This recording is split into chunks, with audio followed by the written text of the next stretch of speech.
So many people want one thing with their conscious mind. I want a new job, I want a new career, I want a new life.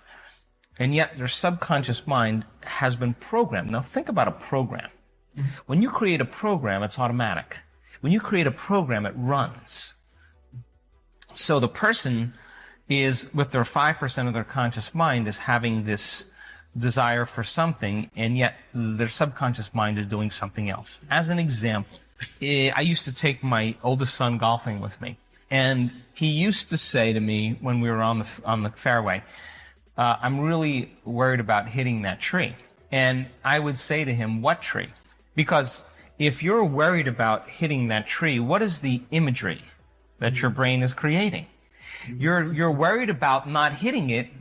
You're doing that with your conscious mind, but your subconscious mind is creating the picture of you actually hitting the tree. That's why you're saying it. So the subconscious is 95%. So more than likely, your body is going to do exactly what it's programmed to do. So what's the relevance of that?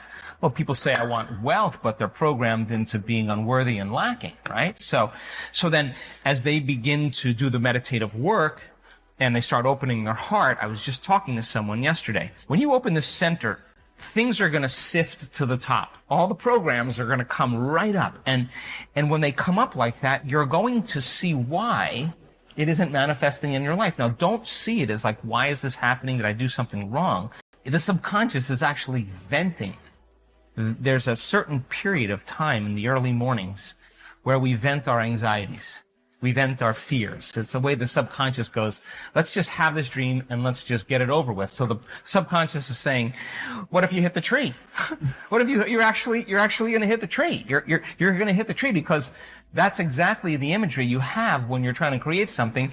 You're saying, I really want this because I'm really afraid of dying. I'm really afraid of failure. I'm really afraid of rejection, right? So the person is subconsciously and unconsciously creating the imagery that's actually being revealed to them. So how do we change that? Well, really simple. We got to start rehearsing a new way. We got to start getting into those deep brainwave states, getting beyond the analytical mind, slowing our brainwaves down, getting into the operating system, and start reprogramming. Okay, so when this happens, these are the things I'm going to do. These are the things I'm going to do to create that, and start rehearsing those steps, priming and reprogramming the brain into a new outcome. So I have had that many years in my life, but I always have seen it as a strong sign, a strong symbol that I got something switched in my brain. I could say that people say I want to be healthy. Yeah, it's 5% of your conscious mind, but you set them at the dinner table and they're breaking all the rules of everything they said. So why does that happen? Because the program is running and they've lost their free will to a program. So now, that's important because your subconscious is talking to you. Now you got to get in there. You got to get in there and start rehearsing that you're going to step away from the table, that you're not going to eat after a certain hour, that you're going to make better choices and rehearse them and remember what you're going to do and what you're not going to do. Now you begin to, on a fundamental level, begin to rewrite the script, begin to rewrite the program.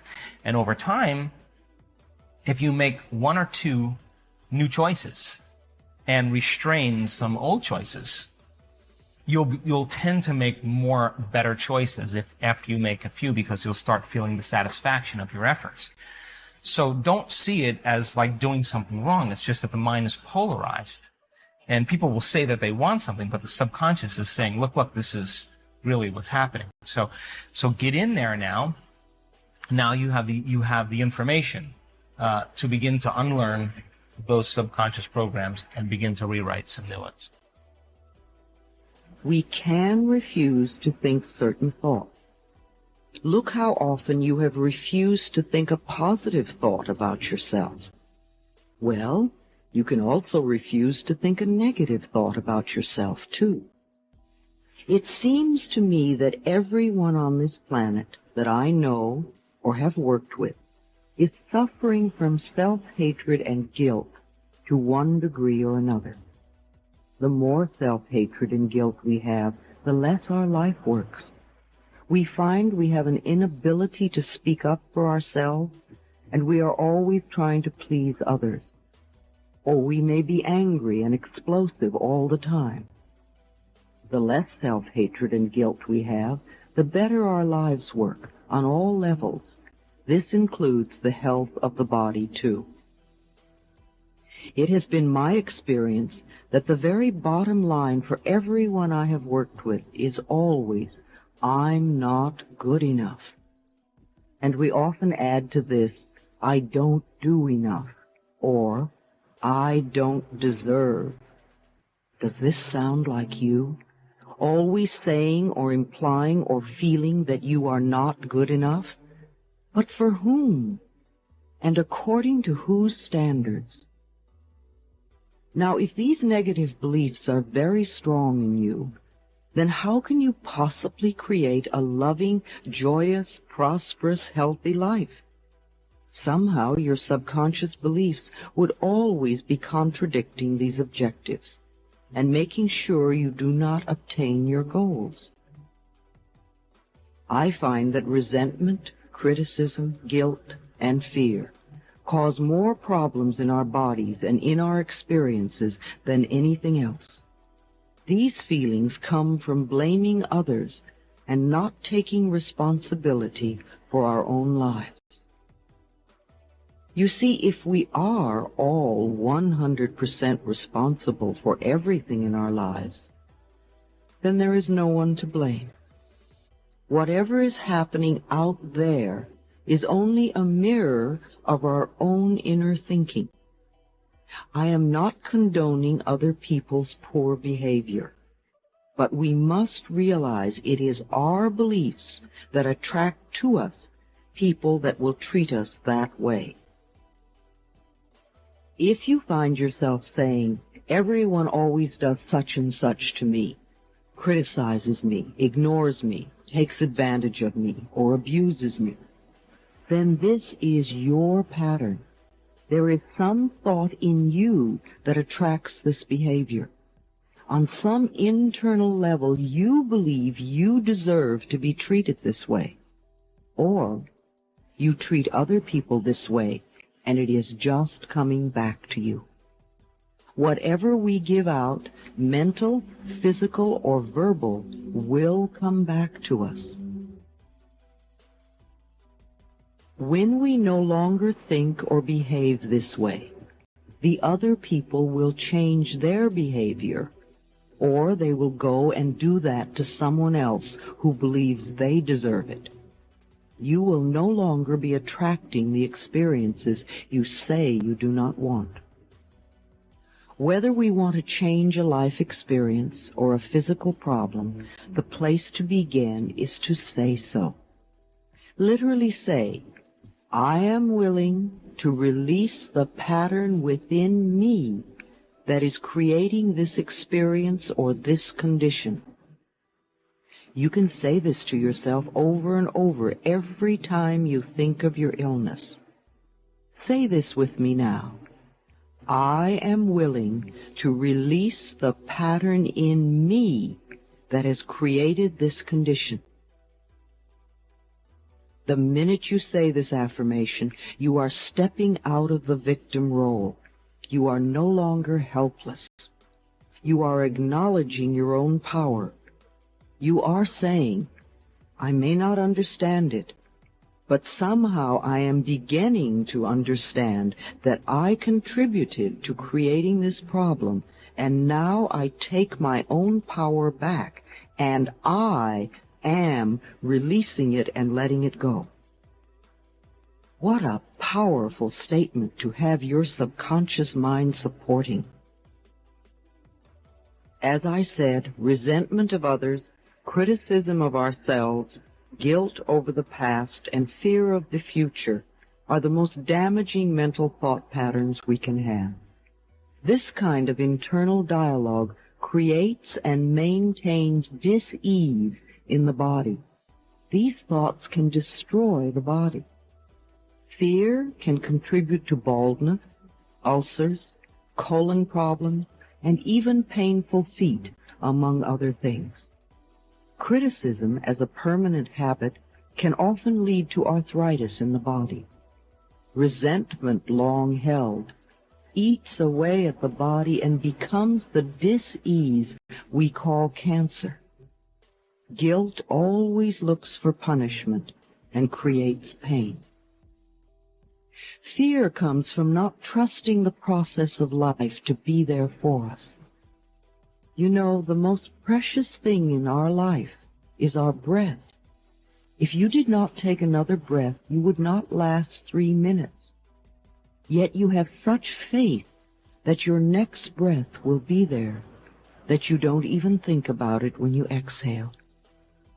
Now, if the power that created us has given us enough breath to last for as long as we shall live, can we not begin to trust that the rest will also be provided for us? The next time you are frightened, think about the abundance of air and say, I trust the process of life to take care of me. Whenever someone is in pain, I know they have created a lot of guilt for themselves. Chronic pain comes from unrelenting guilt, often so buried that we are not even aware of it anymore. This guilt must be dissolved before the pain can be eliminated. Guilt is a totally useless emotion. It never makes anyone feel better, nor does it change a situation. Your sentence is now over. Let yourself out of prison. Anger combined with guilt often contributes to accidents. The degree of physical damage lets us know how severely we felt we needed to be punished and how long the sentence. Where this pain occurs in the body gives us a clue to which area of life we feel guilty about. Critical people often attract a lot of criticism because it is their pattern to criticize. They are often cursed with perfectionism, the need to be perfect at all times in every situation. Do you know of anyone on this planet who is perfect? I do not. Why do we set up standards that say that we have to be super person in order to be barely acceptable? That is such a heavy burden to carry. When I was a little girl, I had a very difficult childhood. My parents divorced when I was 18 months. I was raped when I was 5. I became a battered child and grew up in the Depression. My mother was very much a victim, and my stepfather constantly expressed his own brutalized childhood. I grew up having a lot of resentment. I had to create cancer in my own body before I was willing to begin to release that resentment. I am certainly not condoning the behavior of any of the people who mistreated me. However, for me to spend a lifetime just running the old movie, feeling blame and anger and resentment, is not doing me any good in the present moment. I learned that resentment only eats away at me, and it did.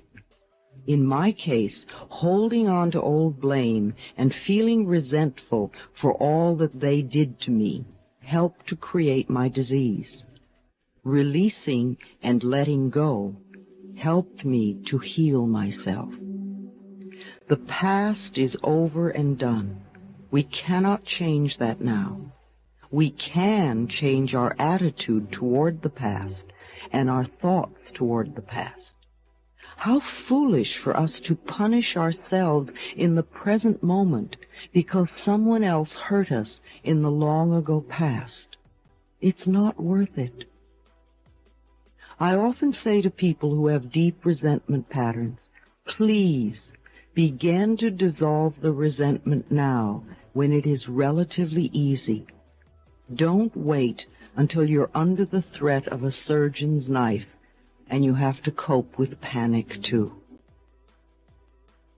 It is vital that we release foolish, outmoded, or negative ideas and beliefs that do not support us and nourish us. Our concepts of ourselves and of life and of God must support us, not negate us. No matter what our disease, if we choose to believe that we are helpless victims and that it is all hopeless, then the universe will support us in that belief and we will just go down the drain. When people come to me with a problem, I don't care what it is, poor health, lack of money, unfulfilling relationships, or stifled creativity, there is only one thing I ever work on, and that is loving the self. I find that when we really love and accept and approve of ourselves exactly as we are, then everything in life flows. You do always have options. And you are at various times, at varying degrees of being sensitive enough to know what your options are. But if we can just get across to you in a way that you can really feel it and want to know it, that there always is a better feeling choice every single time. And that if you will try a little bit to take that better feeling choice, before you know it, your life will have smoothed out and you will be very clear about what your path of least resistance is.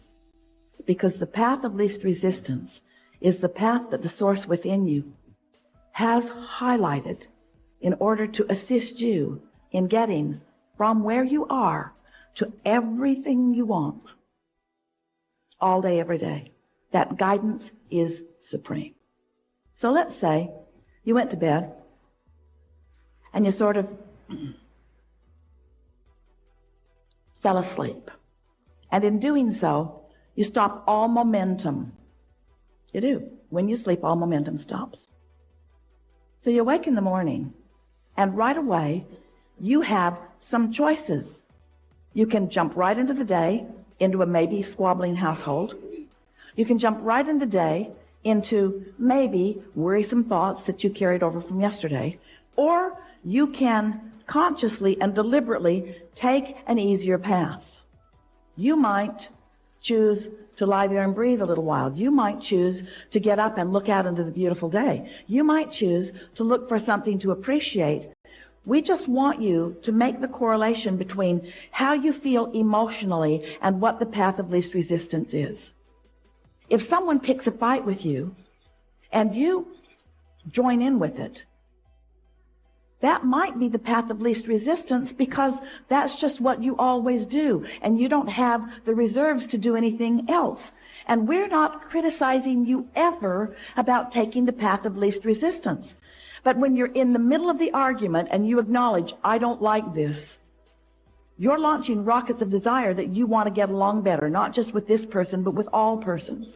In other words, you're launching some rockets and your path just got clearer. And tomorrow when you wake up, you might have a better chance of going there than down that path. And if you care about it, in time, you'll be at a place where someone will be picking a fight with you and you won't feel any inclination to join in the fight, because you'll be standing in a place of such clarity. Hey, this is not my path of least resistance. But until you've smoothed it out vibrationally, you don't have those options. That's why when people write books that tell you how to adjust your behavior, you want to kill them. Because you cannot behave other than the momentum of your vibration. You see what we're getting at?